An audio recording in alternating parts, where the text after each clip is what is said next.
Hey, DCP El Camino, it's me, Miss Fernandez. I'm not there, but I am there in spirit. And like I tell the kids, I'm always here. But in this activity, what y'all are going to do is exactly what we do when we think we might have students of concern and we're considering the SST process. We're huddling. So in this workshop, it's called the Student Huddle Workshop.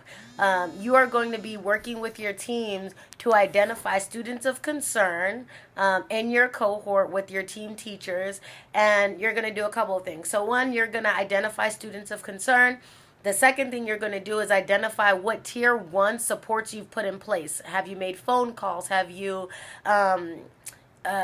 tried in-class strategies? Have you held kids at lunch? What tier one support you've put in place? And then lastly, think about what data you have gathered collectively.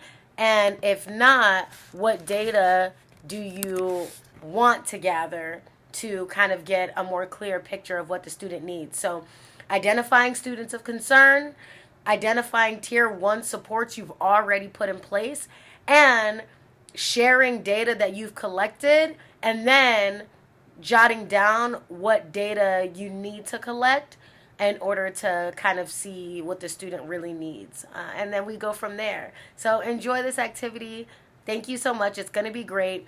And also, don't be afraid to identify some of those students of concern where the concern is social emotional, because in working with our social work interns, we are going to have them pulling some groups. One group is going to be a coping skills group, another group is going to be a social skills group, and another group will be based around self-confidence building.